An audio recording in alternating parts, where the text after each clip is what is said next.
E aconteceu que, tendo decorrido um ano, no tempo em que os reis saem para a guerra, enviou Davi a Joabe e a seus servos com ele, e a todo Israel, para que destruíssem os filhos de Amon e cercassem Rabá.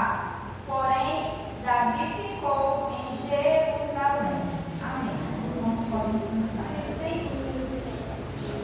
Se os irmãos tiverem prestado minha atenção, o culto dos jovens esta noite tem um tema: uma vida sem pecado, uma vida livre de pecado. Se prestar minha atenção no nosso painel, vai ter um alerta de pecado, alerta vermelho, pare de pecar. Todos nós passamos por alguns erros, alguns pecados.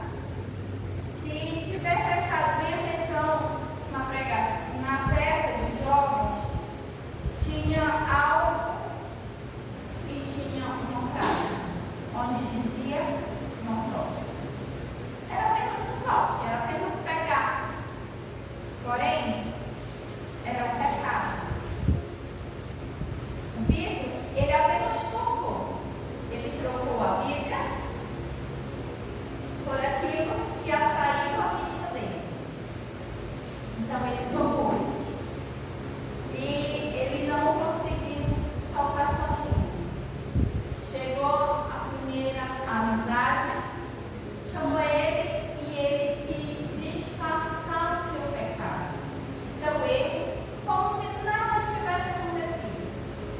Chegou a segunda pessoa, ele também fez como se estivesse fazendo outra coisa. A terceira também. Até que chega a quarta pessoa. Vamos dizer que chega o missionário, chega o pastor, chega o líder e percebe que a pessoa não precisa de uma ajuda somente física. Através da escritura foi mostrado o erro dele, que ele estava em pecado. Através da oração, Vitor conseguiu se libertar do pecado. Ele estava grudado na cadeira e não conseguia sair. Porém, com a ajuda da igreja, eu espero que todo mundo tenha orado, entendido que era para orar, ele conseguiu se libertar. Mas eu acredito que todo mundo esteja se perguntando: mas o que é que a leitura tem a ver com o tempo? Tem todo a ver. Se a gente for continuar lendo, vai nos falar sobre um rei, um homem chamado Davi. Quem nunca admirou Davi? Quem nunca se espelhou em Davi? Eu acho que todo jovem pensou assim: queria ser igual a Davi. Mas se vocês souberem que Davi foi o homem que mais pecou, somente nessa ministração eu consegui ver 4 pecados de Davi. Eu até comentei com a Kézia dizendo assim: Kézia, eu estou para pegar raiva do personagem que eu vou pregar hoje. Pelo que eu vi. Às vezes a gente lê e só lê e passa. A palavra de Deus vai nos dizer neste capítulo que o rei Davi, ele tinha que estar na guerra. Porém, ele faz o quê? Vamos. Decide que ele não ia. Lutei demais, vou ficar. Aí foi o primeiro erro de Davi. Porque nessa época, os reis tinham que estar onde? Lá na guerra. Ele fez o quê? Por mim, eu não vou. Segundo erro de Davi, ele saiu após uma tarde de sono, ele saiu para olhar pelo terraço. O terraço do rei era algo muito alto, onde todo mundo, ele conseguia ver todo mundo, o que todo mundo fazia. E de longe ele avista uma mulher, Batseba, tomando banho. Batseba, ela estava cumprindo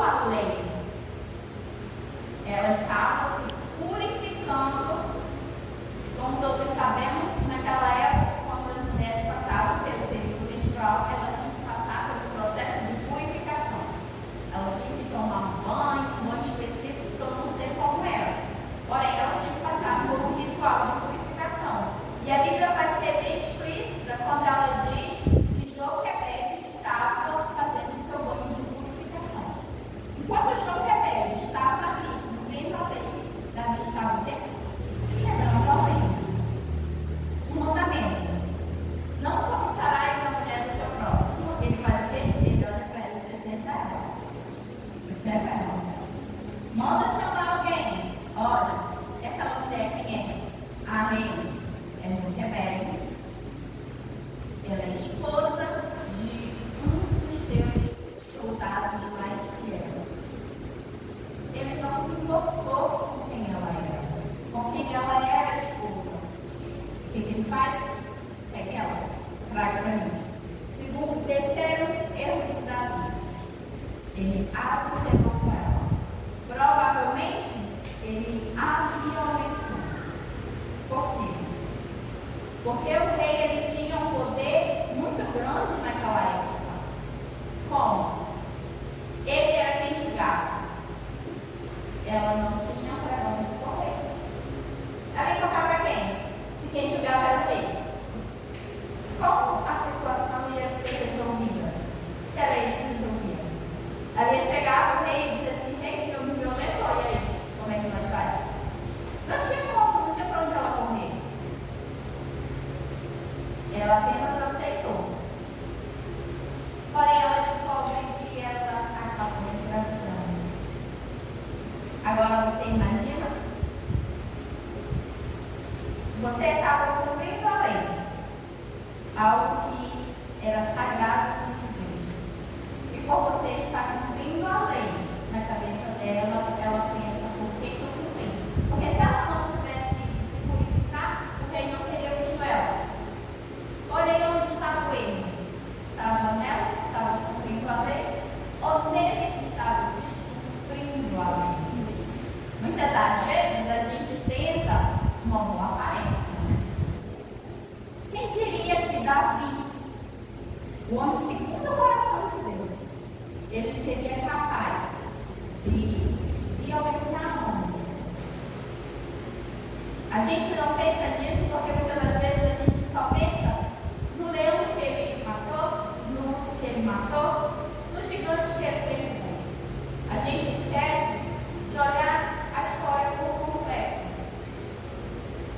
Ele escorregou, ele caiu, e ao descobrir que ela estava grávida, outro erro de Davi, ele manda trazer o marido dela para que ele viesse se deitar com ela e assumisse a criança que era dele. Porque assim ele acreditava que o marido dela não era uma dele. Não tinha mais situação nenhuma, nada complicado. Porém, o soldado era um homem honrado. Ele decide não fazer isso porque enquanto ele poderia estar desfrutando do calor da sua esposa, do momento tranquilo em casa, os seus colegas, os seus irmãos, provavelmente pai, sogro, estavam na guerra. Muitos estavam morrendo e ele não iria desfrutar de algo que os outros parceiros não podiam desfrutar também da sua família. E ele decide e ele diz para o rei: eu não irei. Então o rei tenta embriagá-lo para que ele vá para casa. Porém, mesmo bêbado, ele decide que ele não vai. Dorme no palácio do rei. Uma ironia que eu pude ver: o rei escreve uma carta e manda por quem? Urias. E o que estava escrito nessa carta? A sentença de morte de Urias. Pega ele, coloca à frente da guerra para que ele morra. Conclusão: eu quero que ele morra. Mas outro mandamento quebrado: não matarás. Se eu mando matar, eu estou matando. Esse é o erro de Davi. Quarto, quinto, já percebi as contas de quantos erros já foi falado aqui sobre ele.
rei, eu trouxe algo para o Senhor julgar o certo e o errado. Em uma determinada cidade havia 2 homens. Um homem muito rico que tinha várias ovelhas e várias vacas. E um homem muito pobre que só tinha uma única ovelha.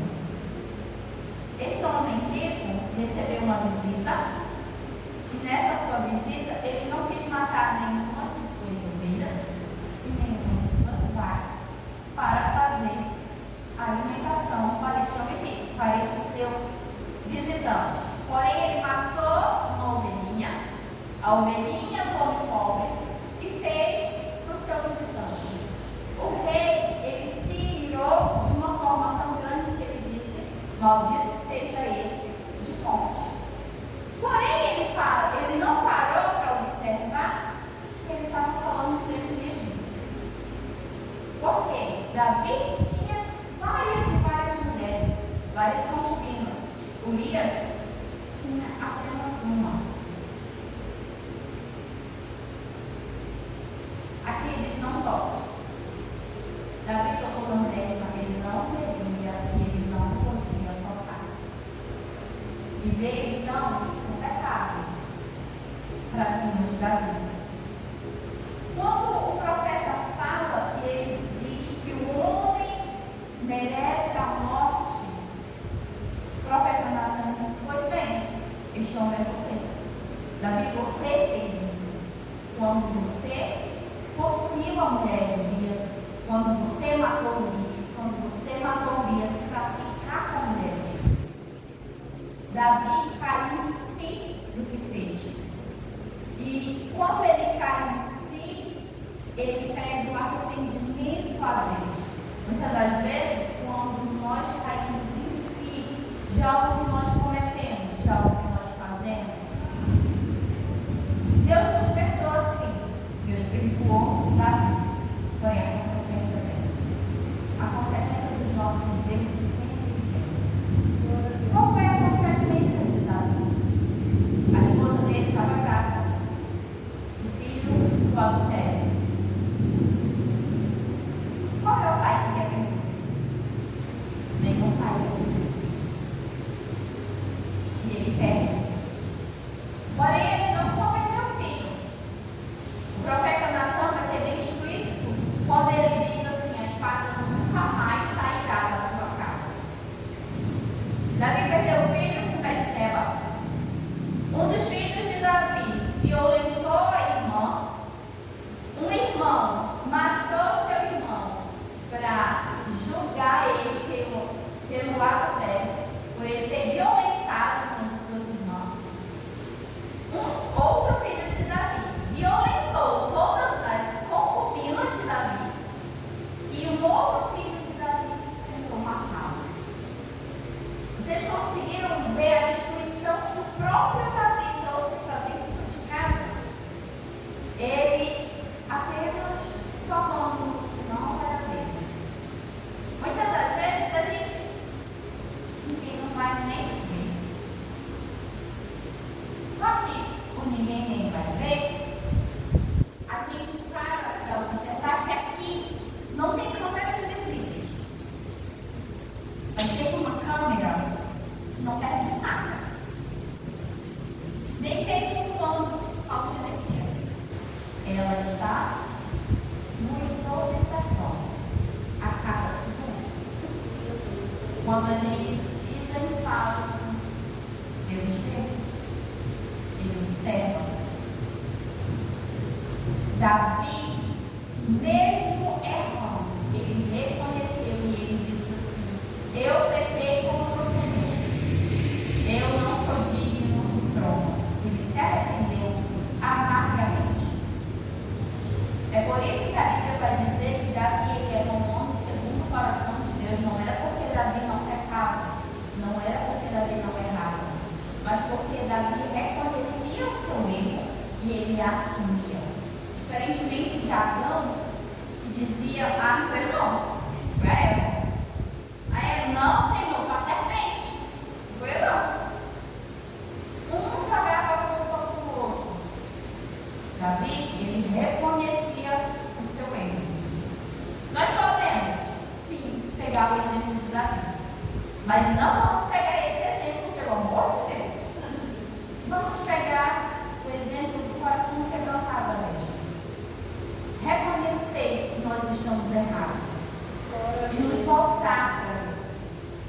nos dedicar.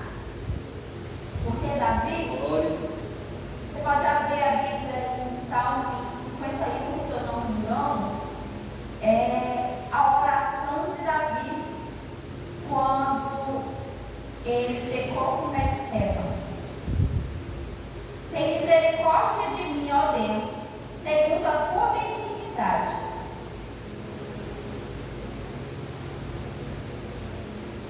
Apaga as minhas transgressões, segundo a multidão das tuas misericórdias. Lava-me completamente da minha iniquidade e purifica-me do meu pecado. Porque eu conheço as minhas transgressões e o meu pecado está sempre diante de mim. Vai continuar lendo, vai continuar, e no início vai dizer que era referente ao pecado de Betseba. Então, nós devemos pegar o exemplo de Davi, porém nós devemos saber passar na peneira. Tirar. Meu pai tinha um ditado, ele tem um ditado que diz que nós devemos andar com 2 sacolas. Uma sacola boa e uma sacola furada. Pegar o exemplo de alguém, um exemplo bom, com uma sacola boa, e o exemplo mau com uma sacola furada. Assim nós nunca vamos ter um exemplo mau. O exemplo mau sempre vai ficando para trás. Sempre vai ficando para trás. Então, que vocês, eu não vou dizer que andem com uma sacola furada, mas que vocês saibam olhar, pegar o exemplo bom e andar. O exemplo mau, descarta. Assim, usando o nosso domínio próprio. Davi poderia usar o domínio próprio dele. Ele tinha o poder de proteger o povo de Israel. E o que ele faz? Ele é o primeiro a fazer o mal. Mas ele se arrependeu. Ele se arrependeu.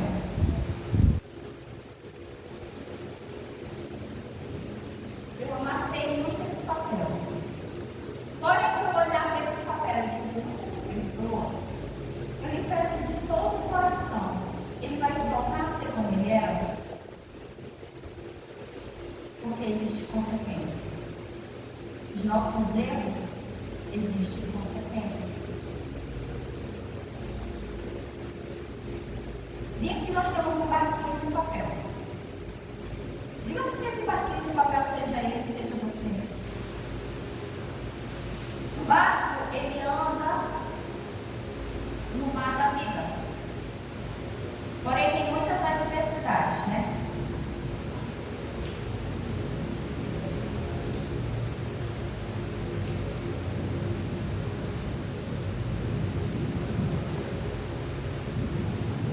Se eu pedir perdão para esse barco pela destruição que eu fiz com ele,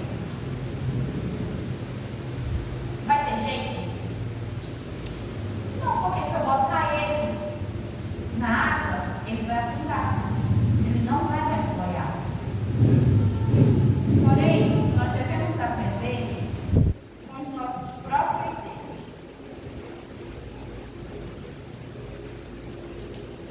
E tirar experiências. Antes, eu tinha um barco. Agora eu tenho uma camisa. Essa camisa, nós devemos vestir. Devemos vestir a camisa e reconhecer que eu posso errar, mas eu posso me arrepender. Mas eu não preciso me arrepender apenas de lados. Eu tenho que me arrepender de fato. E vestir a camisa. Para que eu olhe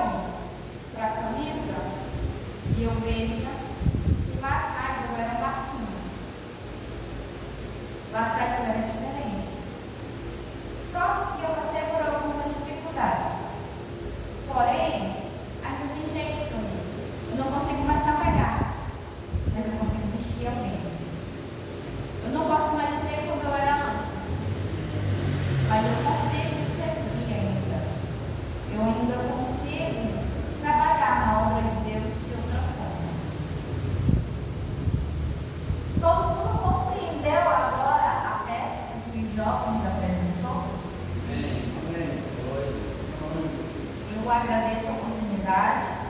Peço que os irmãos orem ao nosso favor. Ser jovem, eu sei que é complicado.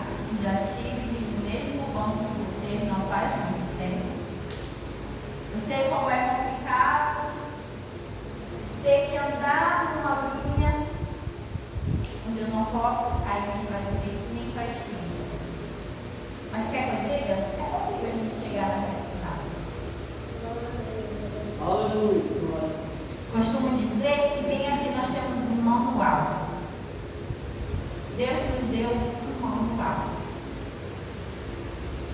Eu quero saber como é que ser crente fiel. Manual. Como não pecar? Manual. Como ser um filho perfeito? A esposa? O marido perfeito? Manual. Deus nos deu um manual para viver na terra. Basta nós se dedicar a ela. Com a Bíblia, você consegue chegar a lugares altos através dos ensinamentos dela. Não é apenas ler. Não adianta eu dizer que é só vocês lerem, que não é. Você tem que se dedicar a Deus e dizer: Senhor, que eu leia, eu entenda e eu compreenda. Mas que eu viva também, que eu vou aprender aqui. Porque não adianta eu ler, eu fechar, acabou. Aquilo que não me transforma não serve. Se eu não faço com que a palavra de Deus trabalhe em mim e me transforme, como aquele barquinho quebrado, foi transformado, de nada adianta. Eu agradeço a oportunidade, faço para o pastor dar o termo do trabalho. Eu quero agradecer as orações pela Maide. Ela não está mais entubada, não está mais respirando.